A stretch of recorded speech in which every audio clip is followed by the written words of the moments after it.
the news is this.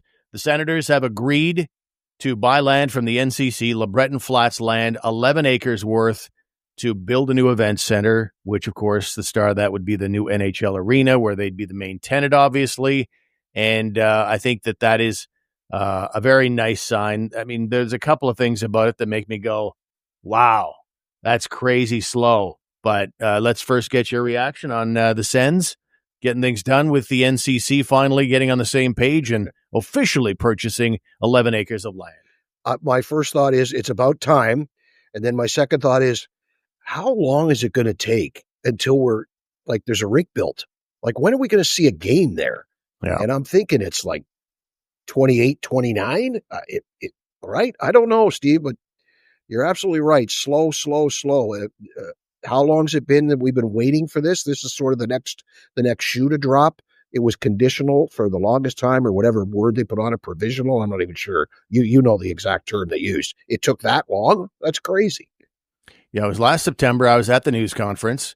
It was Cyril Leader on the right and Toby Nussbaum, who's heading up the NCC, and they made the announcement that, well, honestly, when I heard the announcement today, my first thought was like, didn't they already do that? Didn't they already agree to buy the land?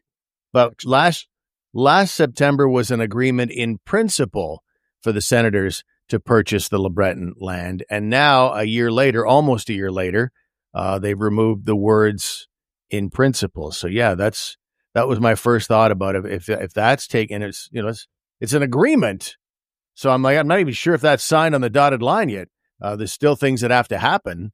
Like here, let me throw the old readers on and tell you what. This is what Cyril Leader had to say in a press release on Monday afternoon. Said the organization is pleased with today's next step in the process, but not the final step. This is his quote. There's still many more hurdles to clear, and we look forward to working with the NCC and other stakeholders to achieve our shared vision of creating an event center at Lebreton Flats that can be enjoyed by our Ottawa Gatineau community. And I might as well, while I'm here with my glasses on, give you Toby Nussbaum's quote. He says, the promise of a major event center will provide a lively and convenient attraction for residents and visitors, inject new energy and excitement into the core of the nation's capital, and further catalyze the development of Lebreton Flats. This agreement builds on the two previous real estate transactions completed by the NCC since 2022 on the Building Lebreton project that will see over 2,000 new housing units, along with new retail and commercial spaces built on the site. Do they not have some sort of environmental study still to go through, or has that been done? They checked out the land and made sure it's okay. And then the other one is, I believe there's a whole bunch of native groups lined up claiming to own or have a stake in or a portion of or something. That all that needs to be settled too. I think those are at least two of the hurdles that I believe are still out there. Well, I would hope that any land claims would have been taken care of in the last 11 and a half months. But maybe, I don't know, regulatory approval. That's another one that has to be in there. So maybe it's all wound up in that. And you've also got, the environmental angle to it as well, in that the soil is completely contaminated. I shouldn't say completely contaminated. They have to figure out, okay, I don't know if they've done that yet or not, but who's paying for what and all that. So there's still lots to figure out. And exactly what's the parking situation going to look like? Because to me, that's not talked about nearly enough. I think that going from the original, I think they're saying 6 acres of land for the arena, to last September, they mentioned 10 acres of land, and now it's 11. With those increases, Greg, you'd have to think that more parking is probably the biggest thing in that. I just don't think you were going to be able to make it work with 6. They still say they're going to rely heavily on light rail, but I think with the 11 acres, a lot of the parking hassles for a good number of the season ticket holders will be taken care of, I would think. Yeah, let's hope so. I mean, right now, you can't really park anywhere if you go down there for Blues Fest, right? I must confess, I've never driven and tried to park down there, but I don't think they do any parking on the land or anywhere around there. No. Other than the streets. So, but it is a huge chunk of land. That was to me, the best part is the 11 acres up from 10, up from 6. Like originally, way back, it was going to be huge, right? There was going to be a rink, and I think the Senators were going to be responsible for like a bar and a hotel and all kinds of stuff that was all involved with their bid. Then it got scaled way down to just a rink. Now it appears to be scaling up again. So yeah, maybe there is parking involved now, as well as some type of restaurant slash bar slash something, some cut of the ancillary benefits that are going to come of it from the establishments attached to the rink. Yeah, and it's not, I keep calling them the Ottawa Senators. In reality, the deal with the NCC was made with their development arm. It's still the Senators, obviously. It's Capital Sports Development Inc. And that group, again, that is the Senators, but they are, dealing with the infrastructure around the thing, all kinds of different things around the building. Because, this just in the you take Canadian Tire Center, that will easily fit in that 11 acres. So you got a lot of land now to deal with. Parking will be part of that. And if parking is underground, now you've got a lot of fill there. And so the Sens aren't just dealing with the major event center / NHL arena. There will be all kinds of things that they will be involved in the construction of, and then it comes down to who's paying for what, whether it's the aforementioned fixing of the soil and the contaminated land, or whether it's, is there taxpayer money involved? Not sure. At this stage of the game, it's hard to say one way or the other.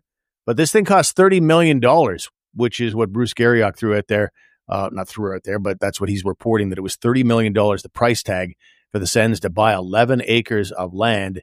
And I don't know, like as a taxpayer, my immediate thought was, well, there's a pretty good break right out of the gate, because I have a feeling 11 acres in that particular area along Albert Street near City Center, I'm pretty sure that if a run-of-the-mill developer tried to scoop up 11 acres of that land from the NCC that didn't have an NHL team behind it, would be paying a lot more than $30 million.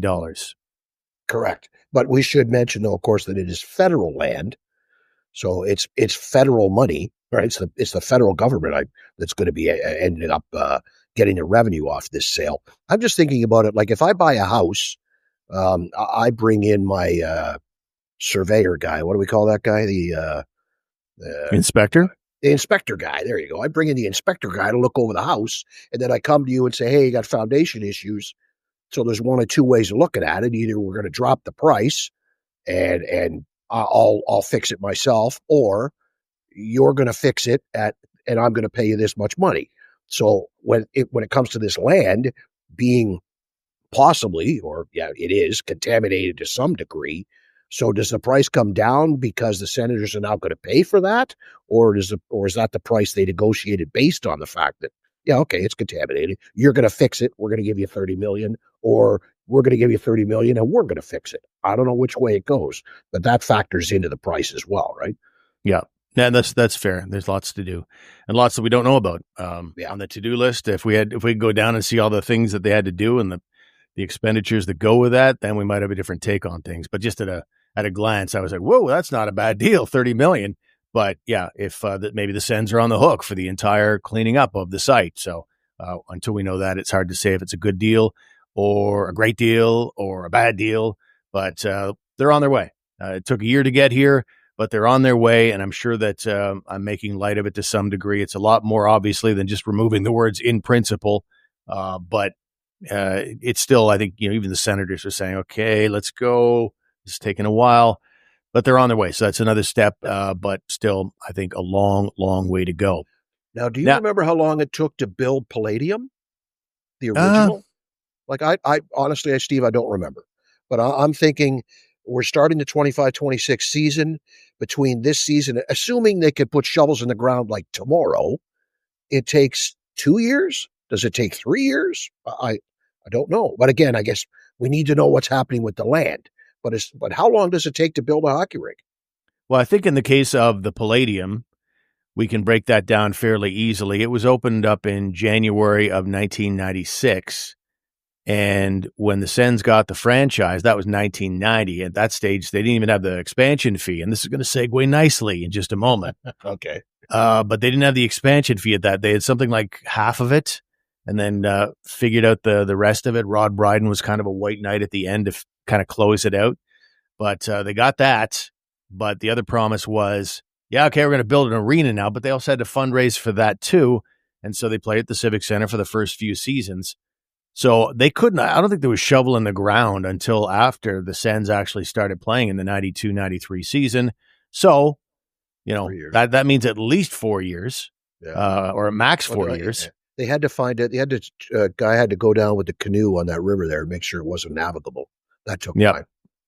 And then the whole thing with the Ontario Municipal Board and at least we don't have to build an off ramp this time. They're not going to have to build an off ramp this time. That's right. Who was going to pay for that? I think it was a $30 million off ramp. Ridiculous. You can buy 30 years later. You can buy yourself an entire parcel of land in prime for the same amount real estate for the same amount. The Ford It's a Big Deal event is on. Right now at Jim Keay Ford, lease a 2025 Escape Active all-wheel drive from $198 bi-weekly at 1.99% APR for 36 months with $2,755 down. That's like $99 weekly. Plus a $750 bonus for eligible Ford owners. Like we said, it's a big deal and it's on now, but not for long. Visit Jim Keay Ford today for details or online at jimkford.com. At Jim Keay Ford Lincoln, we say yes!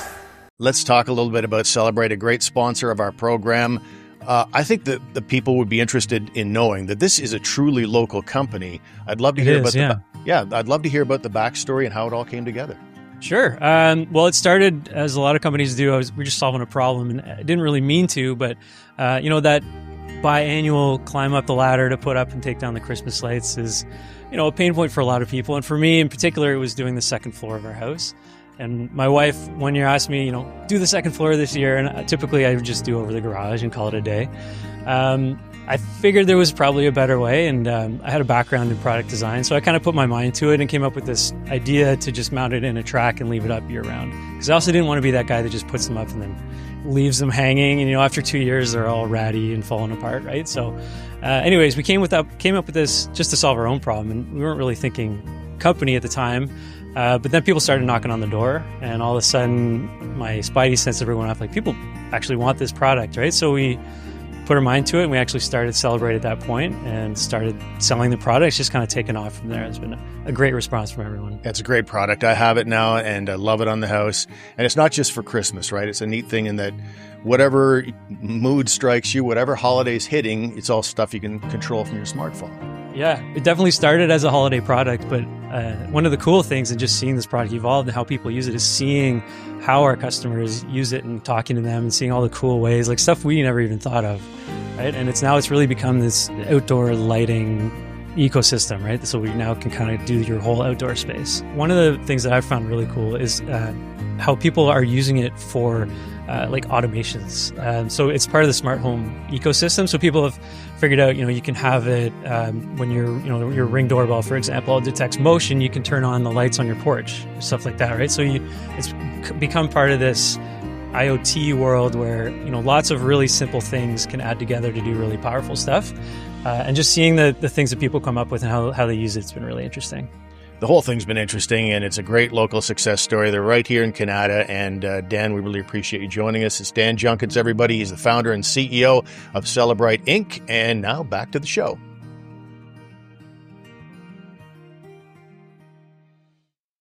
I think it was Sportico, the sports website, that said that the next expansion teams in the NHL were going to have to pay an expansion fee of at least $2 billion. And that was just mind-blowing to me. And then I got thinking about it compared to where things were with the Senators in the 1990 expansion when they and the Tampa Bay Lightning got into the league. I thought it was always $50 million. I talked to a friend who worked for the Sens back then who said it was $45 million or $55 million. And I've read online a bunch of places this is $45 million, but it's somewhere in there. Let's call it 50 though.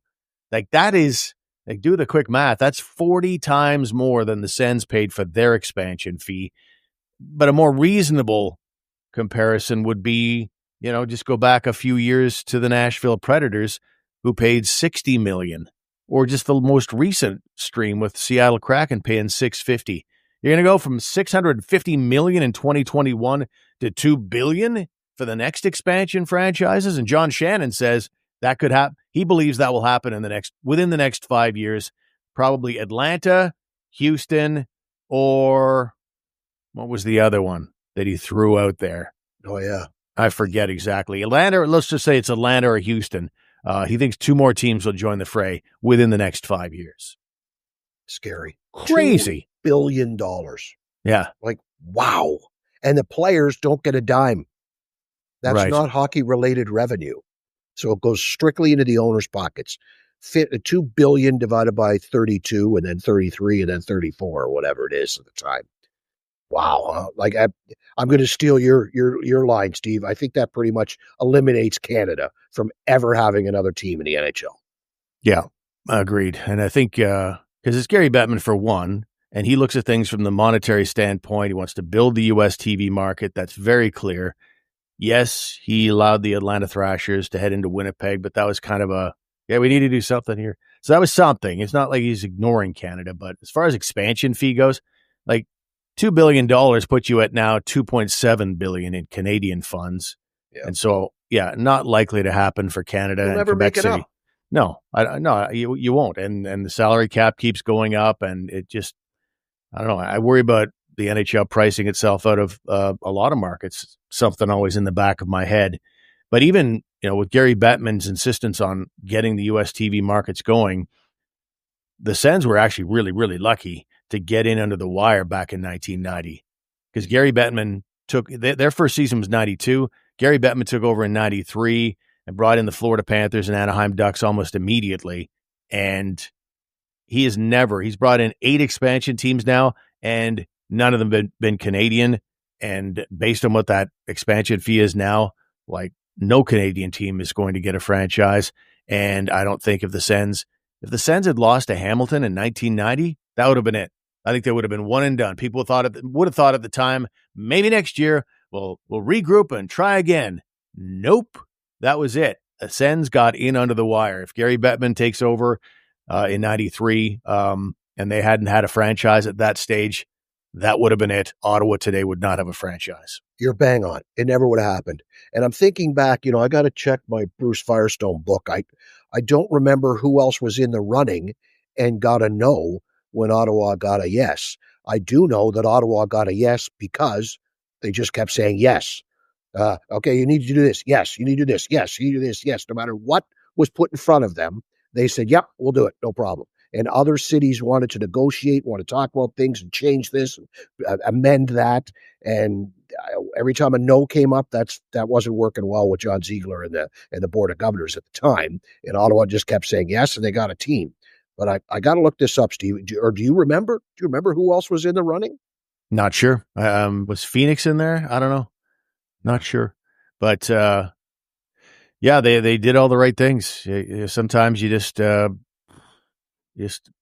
go in there and just tell them what they want to hear, and it worked out beautifully. Hamilton saying, well, we like to do this, and then get out of here. That was a time, too, when the NHL wasn't real careful about doing their due diligence and background checks on owners.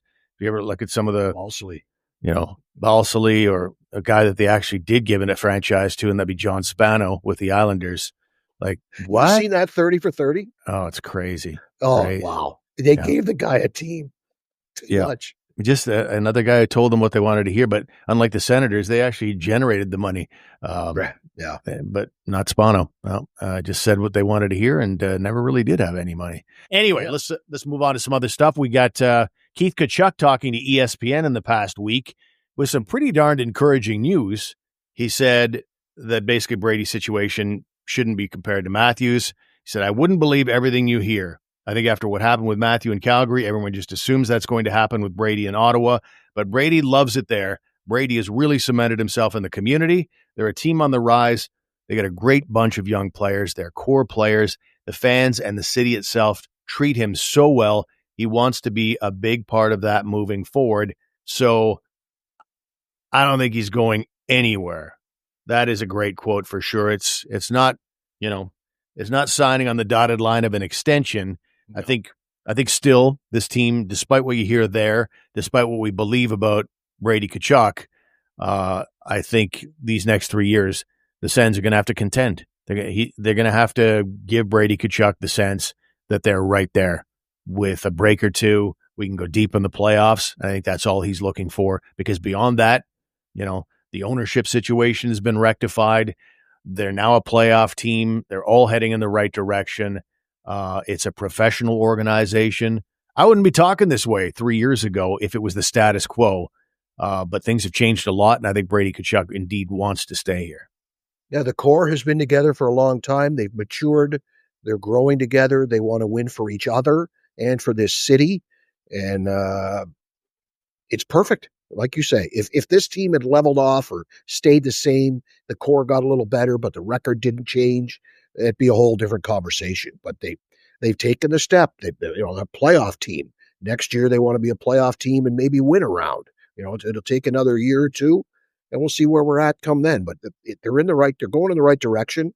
And everybody, they all appear to be so thrilled to be here and happy to be playing here and happy to be part of this group. I'm sure there's some guys who maybe aren't, but I can't think of anybody. They all look like they love it. They all say they love it here. I think the next thing is what happens with Pinto. Does he get an extension? And then we'll see where we go from there.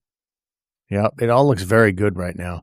And as we look at the roster, I know in the last episode, I think maybe 2 episodes ago, we talked about whether we're sort of shortchanging Carter Yakimchuk's chances of making this team. And I think there is a real possibility that he could end up looking like he's one of the best 6 guys on the team. But at the end of the day, and maybe I mentioned this in that episode, I think they're going to go with, best in class, go with the better overripe than underdeveloped theory and send him down just to let him work out the kinks, work out the bugs it's his first time as a pro, first time playing against men. And that's a whole different deal when it matters. In the preseason, you're playing against a lot of guys who are real rank and file. And so it's a different deal and a different intensity, even at the American Hockey League level when that grind begins. So I think the best thing for him is to start the year in the minors, see how that goes, and maybe by Christmas bring him up. And if that's the case, is there going to be any changes, you think, to the roster as we sort of look at it right now? Other than, you're going to slide Spence in. Okay, so he's probably one of the 6 on the blue line and takes Matt and Paolo's spot. Matt and Paolo's the 7th. I don't think that Lassie Thompson puts up any fight there. No. I think up front there's maybe a scramble for who's going to be the 13th forward. We know who the 2 goalies are. Roster looks pretty much set in stone to me. I really think the only conversation is 7th D and 13th forward. Yeah, I think the 13th forward at this stage is tracking to be Arthur Kaliev and Matt and Paolo, the number 7D. But, I'm not even calling them part of the roster right now. Right. The regulars. I want to talk about the regulars. And I defy anybody to come up with someone who's not already on this team. Tkachuk, Stützle, Giroux up front. Cousins, Perron, Batherson. Pinto, Greg, Zetterlund. Eller, Cousins, Amadio. I don't see any of those guys not being on this team. I agree. Unless you're pulling off some sort of blockbuster trade. I don't see it. Then on defense, Sanderson and Zub. Chabot, Jensen. Clevin and Spence. Yeah, Jensen's the wild card. I get that, but let's assume he's healthy. And then in goal, you have Ullmark and Marilainen. Last year, we at least had the Adam Gaudette versus Zach Ostapchuk 4th line center brawl. Like that's, I think we'll never forget that, really. I mean, it's like Henderson in 72. You'll always remember where you were in those last few days of the 4th line center battle in 2024. I think there's some sarcasm in that, Stephen. Possibly. I think that you brought up Yakimchuk and your idea of starting him in Belleville. I agree wholeheartedly. I think the other bonus to it is he starts in Belleville, let him get his feet wet as a pro, let him develop, let him learn how to be a pro. By December or so, you can bring him up. And if he's ready and flourishing and playing well, that makes somebody expendable come March, Steve. And I'm thinking of somebody that you might think you'd be okay if they could trade him in his big contract. I'm thinking there's a lefty that could maybe be moved out by the trade deadline to bring in a nice piece, maybe, depending. That maybe Thomas Chabot could be moved come the trade deadline. I mean, everybody who listens to this show knows that I like Thomas Chabot a lot, and I like him a lot when the Sens have possession of the puck. But at the price tag that he's at $8 million, I've never been a fan of that paying that much for that player getting that number of minutes. But I have to admit, over the summer, I've talked to more people who are big fans of Thomas Chabot than those who are not. So maybe I'm out to lunch, and maybe I've just got my what's that? Some sort of bias. I forget exactly the term, but I'm biased from the perspective of, okay, I've laid down the law on this thing, so I have to keep it going. I'm not like that at all, to be honest. I'm really not. I'd love to see the guy win the Norris Trophy this year. But if you're making as long as we're bringing that up, if you're getting $8 million a year, I'd like to see you finish top 15 in the Norris voting once in a while. Never happened, nice. $8 million. But I think that you can't judge him based on some of those seasons playing under DJ, like a revolving door of partners. Let's be honest. Since Dylan DeMello left, it was a struggle to find a partner to play with Thomas Chabot, to let Thomas Chabot be Thomas Chabot. The arrival of Nick Jensen made a huge difference in the way Thomas Chabot looked this past year, and let's see how he looks again this year. If Jensen's ready to start in September, Chabot should have another good year and just be the player he was last year, and everything will be fine. Agreed. So it's not going to be the most thrilling camp, I guess. But every camp has its own things, and now it's going to be working on the choreography that last year it was just like 0 to 60. This year, a lot more familiarity with the new coaching staff, what Travis Green wants them to do out there. Now it's fine tuning. I think it's going to, instead of like learning everything from scratch, now it's down to the fine tuning. And I really think, and I hate to say it, because they really didn't get off to the greatest of starts last year. It was okay. But I think this is the year they get off to a phenomenal start. I'm calling it right now for all the reasons. They've got most of the guys are back. There's not that many battles going on, and they can really all kind of put the blinders on and focus what their jobs are and just refine it. There's a little bit of getting in shape, getting up to speed, all that stuff. But what they're doing out there, they had it all together last year, and now they can just fine tune, and I think they'll come out of the gate a lot better because of it. And I think that what happens at training camp this year is not necessarily who's on the team and who's not and who's battling for what spot. It's more about who's going to play with who. I think training camp this year, the battles, if you want to call them that, are okay. Is somebody going to knock Giroux out of his spot with Tkachuk and Stützle? Is somebody going to do something knocking Dylan Cousins out of that second-line center job? I think that's what you're going to see in training camp this year is who's going to play with who. It'll be. I'm going to say it, Steve. It'll be interesting to see the lineups, the rosters, and the line combinations during the shortened preseason. Agreed. Yeah, Pinto is going to be very interesting, like you said. I think you're in a situation there where he was very clear at the end of last season that, he'd love to, and he wasn't bullish or belligerent about it. He was very clear, though, he'd like more power play time because he didn't get much. So, he'd love to compete for that second-line center job, but you look at salaries, and Cousins has got to get all the early reps for sure. If Cousins really struggles, as he's shown he was capable of in his days in Buffalo, he had some real long dry spells there to the point where when he left, Lindy Ruff said the guy could never quite find his game. And so anything's possible there. But Pinto still has to prove himself as being a bona fide second-line center, able to put up those types of numbers in the NHL. He hasn't put up those Cousins numbers that Cousins did 2 years ago. So certainly one to watch. But again, we went with, I think it's pairs. I think you got some fluid situation with Giroux, Perron, Zetterlund, and Amadio, and then you can kind of put together pairs beyond that. That's kind of how I think it'll work out. And there's always interesting things that happen. Somebody gets hurt in a preseason game, and then everything changes, and there's interesting things that are going on. So it will be interesting to see what happens. And you're bullish on a hot start, right? You're predicting a very hot start. Tell me, how confident are you in this hot start prediction versus how confident you were that the Senators were going to make the playoffs in the All-Canadian division back in the COVID year? Oh, nobody remembers that. We don't have to go back to all the times we were wrong. The podcast is going to get ugly. But yeah, no, I definitely, I did predict that I thought the Sens would make the playoffs for a few years there, and then they didn't.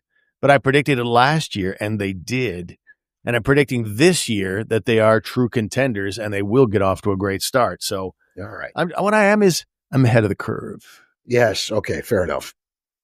More so a visionary, I think, is probably a better way of putting it. You know what happens? Sometimes you just go right off the road at a curve, That's true.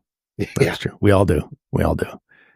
That's the nature of sports and sports talk and yammering and jibber-jabbering about the NHL. And that will do it for our jibber-jabber today, ladies and gentlemen. As always, we do appreciate you being here.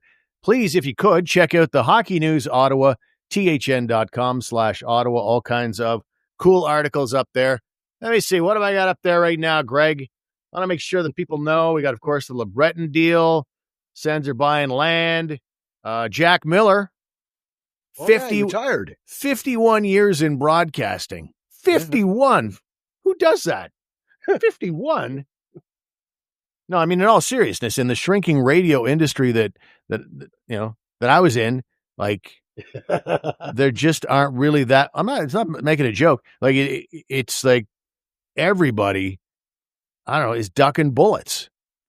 If you're still in it, you're kind of you're certainly not feeling secure. And I think that's amazing that Jack Miller went 51 years.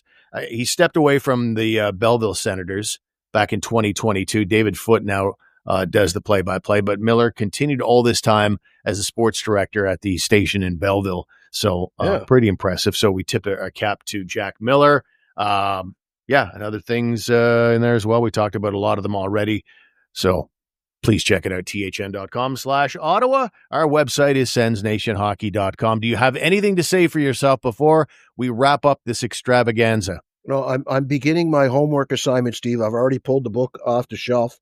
I'm going to find out what other teams were in the running for an expansion team the year the NHL added Tampa Bay and Ottawa, because I'm sure there had to be 5 or 6.